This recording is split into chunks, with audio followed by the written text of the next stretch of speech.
Hello everyone. Today we are going to discuss exercise 6.2. Exercise 6.1 we have already discussed. If you want to check it, you can visit playlist. Now question number 1 is in expressions 4 by 3xz find the coefficient of. Coefficient हमें find out करना है. So उसके लिए पहले ये पता होना चाहिए कि coefficient क्या होता है. अब algebraic expression क्या होता है? अगर आप कांस्टेंट और वेरिएबल को मल्टीप्लाई या डिवाइड करके जो भी टर्म को ऐड या सब्ट्रैक्ट करते हो तो वो आपके पास एक एक्सप्रेशन आता है. जैसे मैंने नोट किया 4y स्क्वायर, इसमें हमारे पास ये पूरा क्या है, एक एल्जेब्रिक एक्सप्रेशन है जिसमें कितनी टर्म्स है, सिर्फ एक टर्म है. ओके, अगर यहाँ पे मैं प्लस या माइनस करके एक और टर्म यूज करती हूँ तो यहाँ पे 2 टर्म्स हो जाएगी 2x. ओके, तो ये कितनी टर्म्स हो गई 1 2. जो प्लस और माइनस से सेपरेट होते हैं वो डिफरेंट टर्म्स होते हैं. जब हम कांस्टेंट और वेरिएबल्स को मल्टीप्लाई करके लिखते हैं, अगर हम मल्टीप्लाई करते हैं कांस्टेंट और वेरिएबल को, जैसे आपने क्या लिखा 4 इंटू, यहां पे देखते हैं y, तो ये हमारे पास हमने मल्टीप्लाई किया. या फिर क्या हो सकता है, ये डिवाइड भी हो सकता है. डिवाइड में कैसे, ये नंबर होना चाहिए डिवाइड में ऐसे, या फिर 1/3 और यहाँ पे y. तो जब हम इनका कोफिशिएंट देखेंगे तो कोफिशिएंट के लिए जो ये वेरिएबल है, ये वेरिएबल ऊपर होना चाहिए न्यूमरेटर में, तो हमारे पास ये पूरा कोफिशिएंट आ जाएगा. मीन्स जो मल्टीप्लाई होते हैं. इन शॉर्ट कोफिशिएंट क्या होते हैं, जो मल्टीप्लाई होते हैं. और कोफिशिएंट में जब आप फैक्टर देखते हो, किसी भी एक्सप्रेशन के फैक्टर करोगे, जैसे मैंने लिया 8x, जब 8x के हम फैक्टर करेंगे तो ये हमारे पास क्या आएगा 8 इंटू x. तो यहाँ पे 2 टाइप्स के फैक्टर है, एक आपके पास 8 है और एक x है. मीन्स एक फैक्टर में आपके पास नंबर है और दूसरे में वेरिएबल है. तो जिसमें नंबर होते हैं उसको हम बोलते हैं न्यूमेरिकल फैक्टर, और जिसमें वेरिएबल होते हैं उसको हम बोलते हैं लिटरल फैक्टर. ओके, और इनके ऐसे ही आपके पास कोफिशिएंट, आप इनको कोफिशिएंट भी बोल सकते हो कि इसमें ये न्यूमेरिकल कोफिशिएंट है और ये लिटरल कोफिशिएंट है. ओके, कोफिशिएंट जो इनके पास मल्टीपल टर्म, जब हम ये फैक्टर देखते हैं एक टर्म के अंदर, तो ये सारे एक दूसरे के साथ ये कोफिशिएंट है, प्रोडक्ट में है ये. ओके, अब इसमें हमें बताना 4/3xz. 4/3xz में आपके पास कौन सा कोफिशिएंट होगा, x का. जब आप x का कोफिशिएंट नोट करेंगे, ये फर्स्ट का मैं नोट कर रही हूं, तो आप x को छोड़ के जो भी आपके पास है सारा नोट कर देंगे. ठीक है, x को आपको नोट नहीं करना है क्योंकि x का तो कोफिशिएंट लिखना है आपको. तो हमारे पास क्या आएगा 4/3z. देन सिर्फ हम z का देखते हैं तो ये हमारे पास क्या आएगा, अब z को नोट नहीं करना, 4/3x. फिर आपको x और z इन दोनों का बताना है तो ये दोनों नहीं नोट करने, क्या आएंगे 4/3. ये हो गया coefficient. Okay, now B part में देखिए, in expression 4x² y² find the coefficient of. अब कोफिशिएंट ऑफ क्या बताना है, फर्स्ट में हमारे पास क्या है x². सो x² का कोफिशिएंट हमारे पास क्या होगा, आप इसमें नोट कर सकते हैं, जो आपने फर्स्ट पार्ट किया था उसमें भी ऐसे करिए, कोफिशिएंट ऑफ x². इसमें क्या होगा, x² को आप छोड़ दीजिए, इस एक्सप्रेशन में जो रिमेनिंग है उसको नोट कर देंगे हम 4y². देन सेकेंड पार्ट में आपको y² का कोफिशिएंट नोट करना है. So coefficient of y² that will be equal to y² को छोड़ देंगे तो क्या आएगा हमारे पास 4x². देन थर्ड पार्ट में आपको x² y² का कोफिशिएंट बताना है. So coefficient of x² y² that will be equal to, अब इन दोनों को छोड़ के जो बच गया 4. Now question number 2, write the following variables as pairs. आपको पार्स के फॉर्म में नोट करना है. सो पार्स क्या होती है, जैसे ये नंबर हमने नोट किया, इसमें बताती हूं मैं, a into a into a, 3c into c into c, अब यहाँ पे आप देखते हो जो नंबर है वो कितने टाइम्स आया, 1 2 3, 3 टाइम्स आया। तो इसको हम नोट करते हैं पावर में, ए एज इट इज रहेगा, ए कितने टाइम्स आया, 3 टाइम्स, तो उसको हम इसकी पावर 3 ऐसे नोट करते हैं। देन यहाँ सी की पावर इंटू सी की पावर 3। अब सेकंड में बी में 1 2 3 4 5, पी कितने टाइम्स है, 5, so p raise to power 5 into q raise to power 1 2। Then 1 2 3 4, x हमारे पास कितना आया, 4 टाइम्स, इंटू 1 2 3 4, वाई कितना आया, 4 टाइम्स, देन इंटू 1 2 3 4, जी भी हमारे पास कितना है, 4 times. Then a into a that is a square, जब 2 पार्ट्स होती है तो उसको हम स्क्वायर बोलते हैं। बी में 1 2 3, इसकी पावर 3 है तो इसको क्यूब बोलते हैं हम, उसके बाद नंबर ही बोलते हैं। देन सी, इसकी भी पावर 2। ओके, सिंपल है। Now question number 3, identify the like terms in the following algebraic expression. इसमें कैसे हम करेंगे, लाइक टर्म को आपको चूज करना है, तो कैसे आइडेंटिफाई करते हैं हम लाइक टर्म में। ध्यान से सुनना क्या बता रही हूं मैं। लाइक टर्म में आपको एक तो वेरिएबल चेक करना होता है कि सेम वेरिएबल होना चाहिए,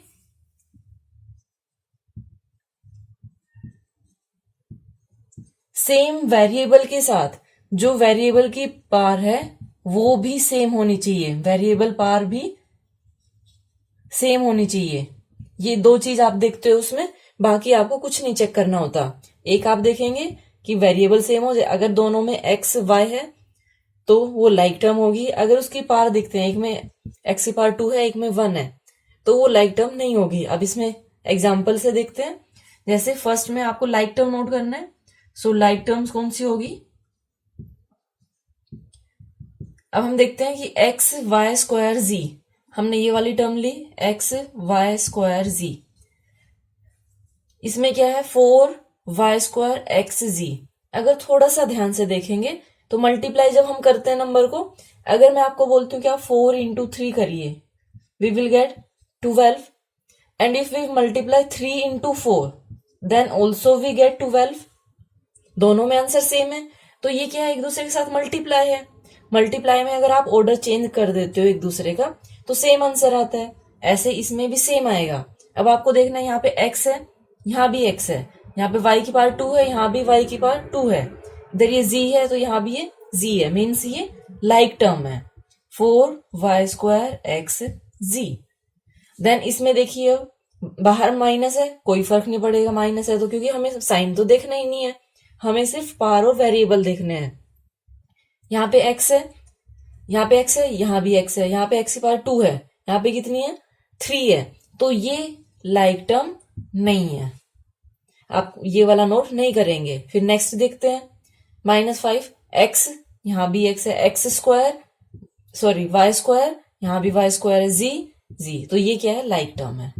तो आपको ऐसे इसमें चेक करना होता है लाइक टर्म के लिए। ओके, देन नेक्स्ट में देखिए, अगर नहीं समझ आया तो नेक्स्ट से देखते हैं हम। बी स्क्वायर ए एक्स, बी स्क्वायर ए एक्स। अब इसमें देखते हैं इसकी लाइक टर्म कौन सी आएगी, b की पावर 2 होनी चाहिए, तो यहाँ पे b की पावर 1 है, यहाँ पे b की पावर 2 है, तो b की power 2 then a then x, तो इसकी लाइक टर्म क्या आई, -6ax b स्क्वायर। इसमें क्यों नहीं है, क्योंकि यहाँ b की पावर 1 है, तो ये लाइक टर्म नहीं होगी। देन नेक्स्ट देखते हैं, यहाँ पे b a x स्क्वायर, ये भी लाइक टर्म नहीं है क्योंकि इसमें भी डिफरेंट है।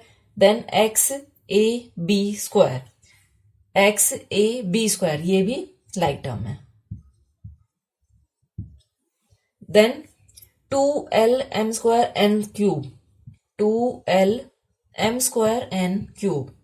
नेक्स्ट में देखते हैं, l की पावर 1 होनी चाहिए, m की 2 होनी चाहिए और n की 3 होनी चाहिए, m की 3 है तो ये नहीं होगा। देन l की पावर यहाँ पे 2 है, ये भी नहीं होगा। यहाँ पे n की पावर 3, ये मैंने रॉन्ग किया है, यहाँ पे कुछ और होना चाहिए, I am so sorry for that. ये यहाँ पे m स्क्वायर है, okay, -8l n square m cube. अब ये भी इसमें नहीं है लाइक टर्म। अब क्या पता कि दूसरी हो इसमें, ये वाली देखते हैं।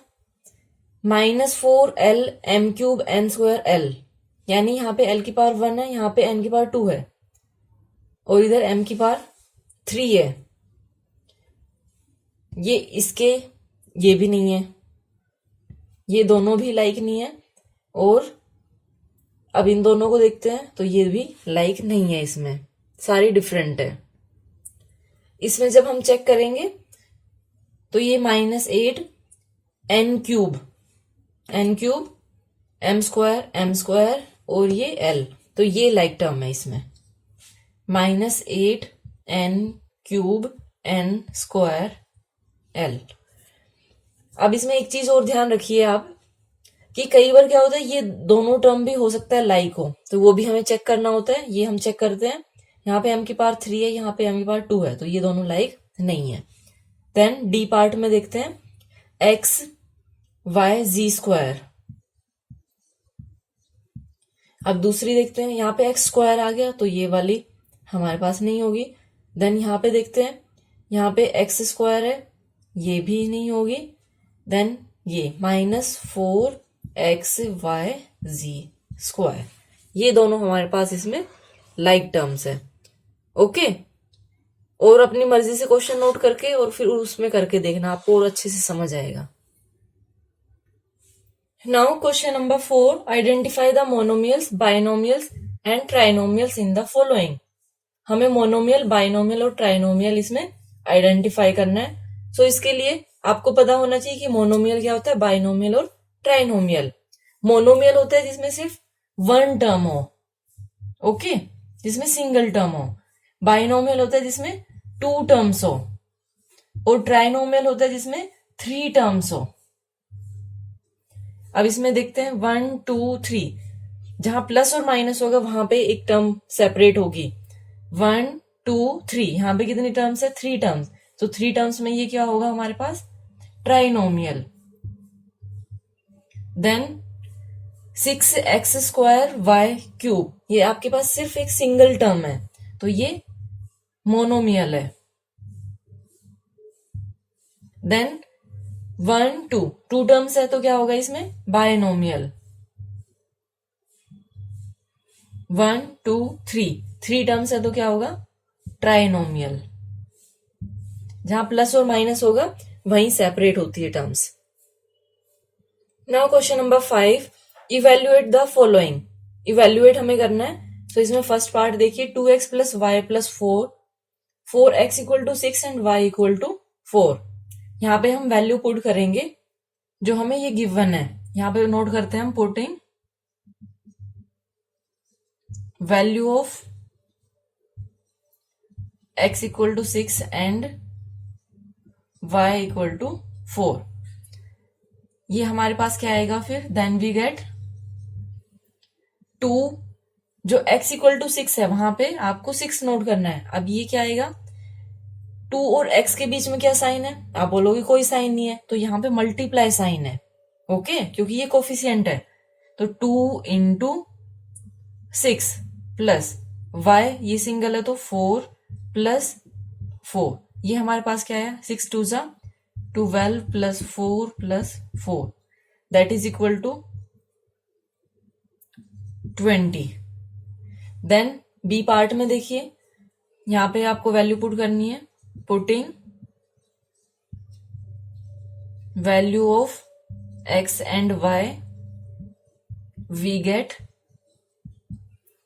8, x की वैल्यू क्या है यहाँ पे 3, तो यहाँ पे ब्रैकेट लगा के इसकी ये 3 और इसकी पावर क्या है 2, तो ये 2 प्लस 5 इंटू x कितना है हमारा 3 इंटू वाई क्या है 2, ये इनके बीच में कोई साइन नहीं, मीन्स ये मल्टीप्लाई है, माइनस यहाँ पे 2 रेज टू पावर 3। अब ये क्या आएगा, इसकी पावर 2 मीन्स हम 2 टाइम्स इसको मल्टीप्लाई करेंगे, क्या आएगा 8 into 3 into 3 plus 5 into 3 into 2 minus इसकी पावर 3 है, मीन्स ये 3 टाइम्स मल्टीप्लाई करना है। हमने किया था क्वेश्चन 2 में कि अगर a इंटू ए ऐसे है तो इसको क्या लिखते हैं हम, a रेज टू पावर 3। अब ये हमें गिवन है तो इससे हमें इसमें चेंज करना है, मीन्स 3 टाइम्स इसको मल्टीप्लाई कर दिया। 3 3 जा 9, 9 8 जा 72 प्लस 5 2 जा 10, 3 जा 30 माइनस 2 2 जा 4 2 जा 8। अब इनको ऐड करते हैं हम, 102 माइनस 8 माइनस करेंगे तो ये हमारे पास कितना आएगा, 94। This is our answer. First part में देखिए यहाँ पे डिवाइड है, ये मैंने ध्यान नहीं दिया, मैंने प्लस नोट कर दिया, यहाँ पे डिवाइड है। अगर डिवाइड होगा तो आप क्या करोगे, यहाँ पे डिवाइड का साइन लोगे और डिवाइड करेंगे तो 4 डिवाइड बाई 4 यहाँ पे 1 आएगा तो यहाँ पे चेंज कर देंगे हम 1, then we will get 13। Okay, उससे कोई फर्क नहीं पड़ता, जो भी साइन है आप उसको देख के और उसको सोल्व करिए। नाउ सी पार्ट, यहाँ पे वैल्यू पुट करनी है आपको 1 2 3।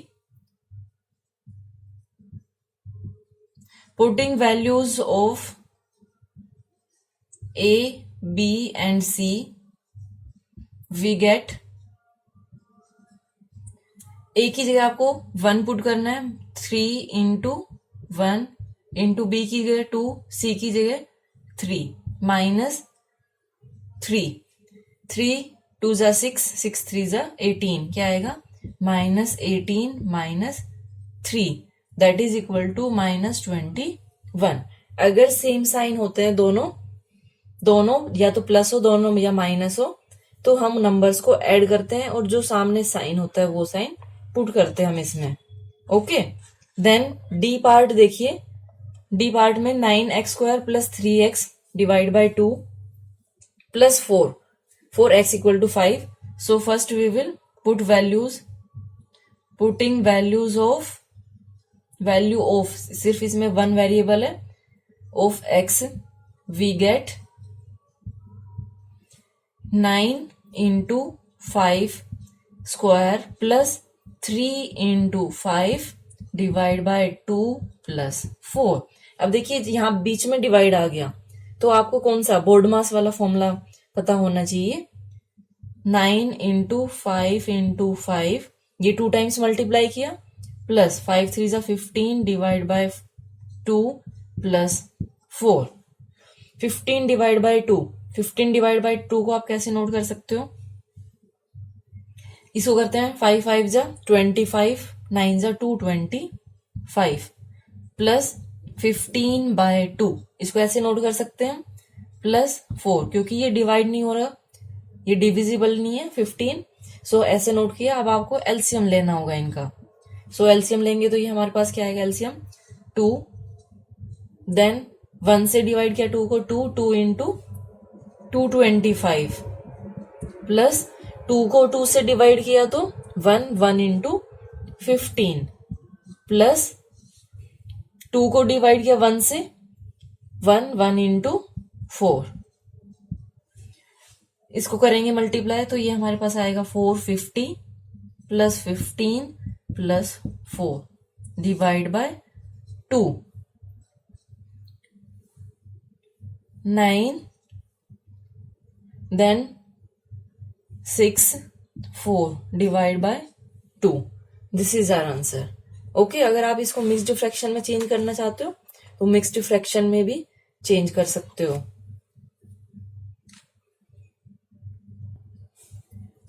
अब 1 से डिवाइड करते हैं तो ये हमारे पास क्या आएगा, 2 इंटू 4,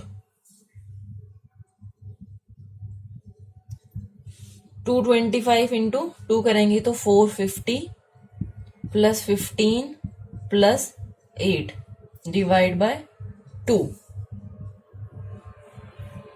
ऐड करते हैं 8 plus 5 13, 1 carry 5 6 7 473 divide by 2। This is our answer. Okay, I hope आपको ये समझ आएगा क्वेश्चन। Thank you so much for watching my video and have a great day.